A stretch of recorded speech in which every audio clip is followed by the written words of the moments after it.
Should you use realtors or real estate agencies when you're living or deciding to move in Zambia? Hey, Jason here. If you've been watching the channel, you've been seeing me as I've been going 9 years through this nomadic lifestyle.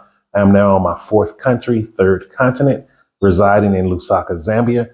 And so one of the things I've started doing now that I've been on the continent of Africa is sharing with you some of my experiences and tips that I've learned to make it easier for you to transition into a nomadic lifestyle. And so let's go ahead and get into today's video. So I keep getting this question a lot, and instead of answering each person individual, I decided I would just make a video about it. And excuse the darkness right now.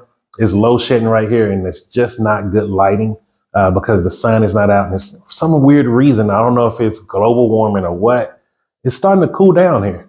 I'm liking it as someone who's normally hot all the time. So I'm enjoying it, but it's really making it difficult to shoot good videos.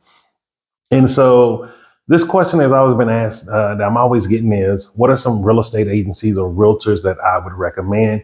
And could I interview some of them? So the reason why I don't interview real estate agents, realtors, and I don't recommend any is because they are overpricing you. They're overcharging you. And this isn't a Zambia thing. This is a worldwide thing. As you're leaving the United States or the UK, which is more internet dominant when it comes to business, once you go to other countries, it's more word of mouth dominant. And so what that means is anyone that is actually putting stuff online, they're only targeting, or majority of their targets are going to be people from out of the country. And so they're usually overpricing their real estate. They're overpricing the properties. And they're overselling you on things that you can get. What I'm going to do, because right now I still don't have electricity, so once the internet's back up, I'm going to do a video showing you on Property 21, what is some of the prices of some of these houses and things. And this is some of the things that these people don't realize and the companies don't realize. They're actually hurting business for the countries that they're in. And the reason why I say they're hurting business for the countries that they're in, you do not want to go overseas and spending $250,000 on a house. I'm telling you right now, $250,000 here in Zambia, you can buy so much land that you would never even be able to see that land, all that land. Like, that is how far that money goes. And I've seen this in Colombia, in Panama, and everything. And I'm gonna give you a prime example of in Panama. So when I first moved to Panama, I found my first place. It was a 2-bedroom house, very small, maybe 1,200 square feet, had a little swimming pool and had a fenced in yard. It was a nice place. However, I was paying $1,000 a month. I literally, after 1 year, moved across the street, literally across the street. I didn't even have to get a mover. Me and some of my helpers just moved the stuff across the street. I was in a 5-bedroom house with a huge yard, and I was only paying, I think I was paying $450 a month. I was instantly saving $550. And that is the difference between looking for things online, using realtors and stuff that use online stuff, and being able to use things that's word of mouth. My maid at the time, she knew the guy who owned the house, and she talked to him and he gave me that price.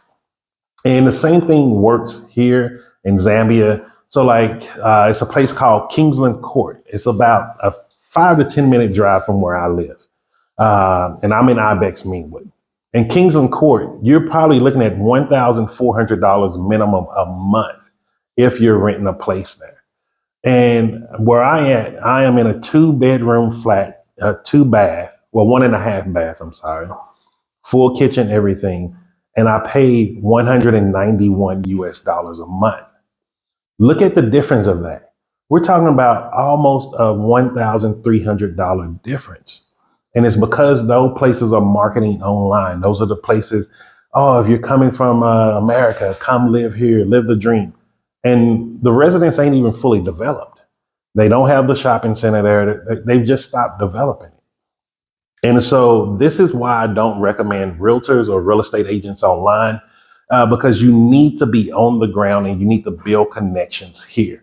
Once you leave the United States or the UK, it's about word of mouth connections. You need to find somebody that is someone that someone will put their name on the line and recommend them to you. And that means a lot here. Even in South Africa, I used a real estate agency that I found online. And then after my lease was up, they were trying to steal my deposit. They were trying to do everything in their power to not give me my deposit back. I had to use some of my connections in South Africa with friends that I've met there, and they were able to get it for me. And so save yourself the hassle and the headache when it comes to moving abroad or just coming short-term abroad with dealing with real estate agents and stuff like that. Now, one of the things here, let me explain this about how Zambia works, or Lusaka. Lusaka have agents, but you really don't technically need them. But if you do get an agent, do not find someone on Facebook Marketplace. Someone needs to recommend that agent to you. Because if you get someone off Facebook Marketplace, as soon as they hear your accent that you're not from here, and this even goes for even other people from different parts of Zambia, they're going to rip you off by charging your agent fee for one, which is maybe 100. It shouldn't be any more than 100 kwacha, but if you're a foreigner, they will probably try to get over you. Even though technically the agent fee is illegal, but it's one of those gray area things here when it comes to real estate. It's not really regulated, which is why they need someone to come here and build a real estate agency that can actually do things correctly and properly. And then the second thing they're going to do is they're going to probably take you to unfinished houses. They're not going to take you to the nice properties that are actually sitting here listed. Even with this place, the reason how I got this place, the agent took me to two places that was unfinished, and I had to threaten him. I was like, dude, one, you came here drunk. And I'm like, I'm about to beat your ass. And that's what I told him. I was like, I'm about to beat your ass because I'm not giving you any more money for an agent fee. You either show me a property that I keep saying that I want. And I was like, you show me something else unfinished, I'm going to stomp you right there on that property. And then he showed me this property. And, it's sad you have to go to that place with people. I really don't like going to those really angry places too much. But people got to learn you do not play with people's money. Everybody works hard for their money. I'm a strong believer of that. I don't steal. I don't rip people off. I don't take things from people, especially when it comes to money, because I know what I had to do to be able to earn my money to live off of, to where I can live the life that I have to. And I can only imagine the sacrifices that everyone else had to make to be able to live the life that they want. And so be very cautious if you're dealing with any realtors or real estate agents. Do not trust people from Facebook Marketplace. I'm telling you right now, most of them are going to rip you off. Second thing is never send anyone cash. I don't care what they say. I don't care how urgent it is. If it's 10 people ready to come buy the house, you tell them, okay, let them get it. You never send anyone cash here. You need to see them in person. And then when you do see them in person, when you do send them money, you do not send it through Airtel withdrawal. You send it as cash, meaning that is a legal transaction you've just done with them.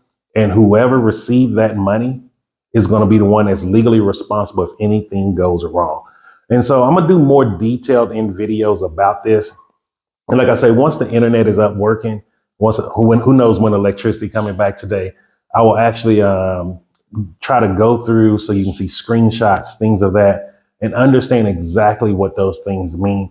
Because I do not want you coming here getting ripped off, because those are the things that can really ruin your experience.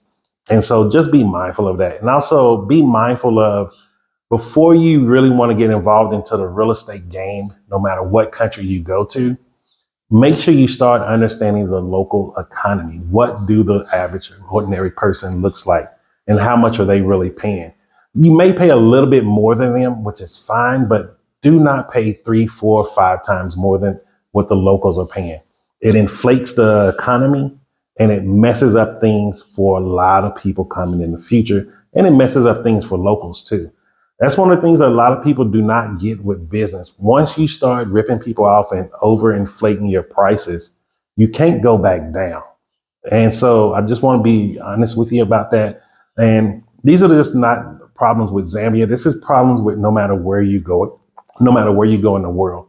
You're going to always have these type of issues, because Some people don't want to actually put in the hard work and learn honest business. A lot of people just want to think, oh, these people got lucky. Oh, they're living that dream over there that the movies tell us about. And they don't realize you're working hard for your money just as they are also. And so if you have any questions or comments, leave them down below. If there's any other video ideas that you need me to touch on, just leave them down below in the comments and I will get to making those videos also. And most importantly, just remember this, I'm Jason and success is simple once you know how.